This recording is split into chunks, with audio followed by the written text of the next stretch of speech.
Hi there, I'm Jenny of NollieBean, where modern quilting meets color, creativity, and joy. Today I am sharing a finished quilt that's been so much fun to work on. It is my 2025 Pantone Color of the Year quilt. So this year's Pantone Color of the Year is called Mocha Mousse, and I decided to make a two-color version of my Clarendon Quilt Pattern, and I paired Mocha Mousse with a soft pink. And I'm really excited to walk you through the process from start to finish. So first we'll talk about fabric selection. And I will be completely honest with you, my first reaction to Mocha Mousse being announced was not all that exciting because it's a brown and brown can be a very challenging color to work with.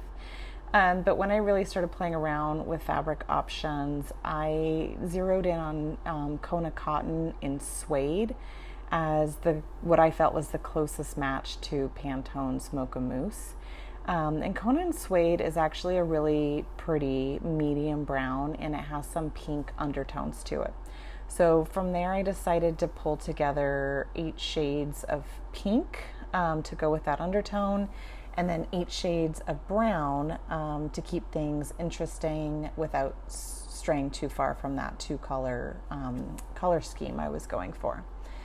The Clarendon Quilt Pattern is an improv-inspired pattern. It uses very simple piecing techniques. And so once all of the pieces were cut out, I started by pairing up the fabrics that I needed to sew together for the final blocks. And the blocks consist of basic squares, paired rectangles, and some half square triangles. And so while I didn't film every single step of this quilt's creation, it was all pretty much as straightforward as this sewing right here.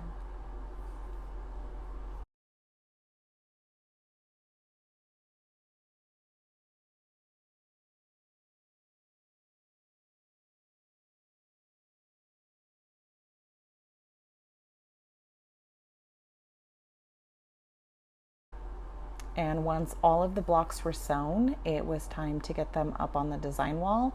And this is really the fun part of the quilt and what helps give it that improv look. So getting on the design wall and figuring out that final layout is essentially a free-for-all. So you just mix and match all of your blocks until you are happy with the layout, and you can turn, so that some rectangles are vertical, some are horizontal, and play around with all the directions of the half square triangles.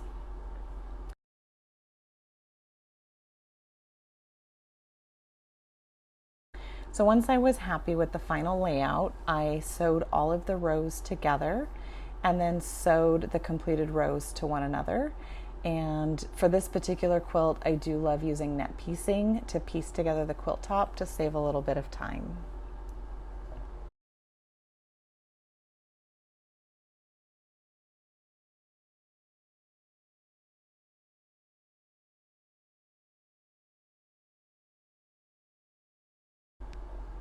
And here is the completed quilt top.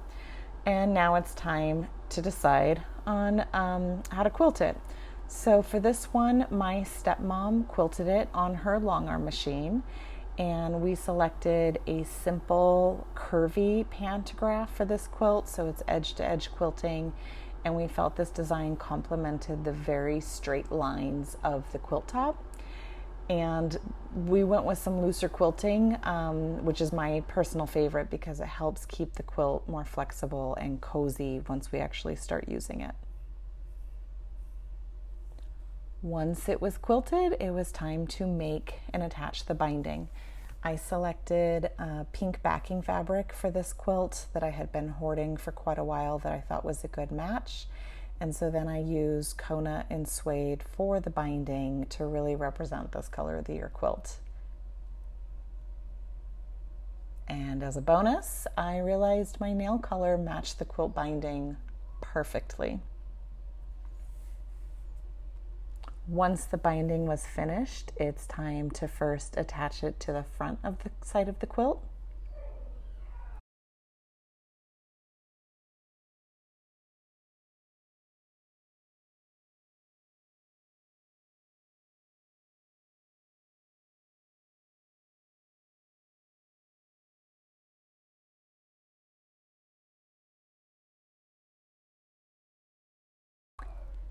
Then I secured it to the back and finished this quilt off with labels.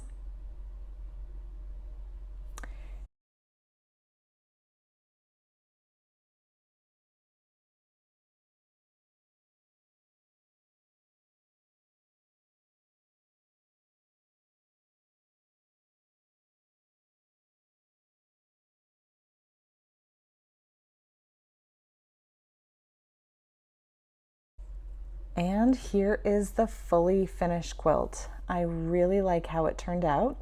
Feel free to let me know how you feel about it in the comments. Brown, again, can be a really challenging color to work with. But I thought with the pink, it turned out quite nicely. And if you are also working on a Mocha Mousse inspired quilt this year, I'm very curious. I'd love to see, what did you end up making with it? And if you'd like to make your own Clarendon quilt, the pattern is linked below in the description. And as always, thank you for watching.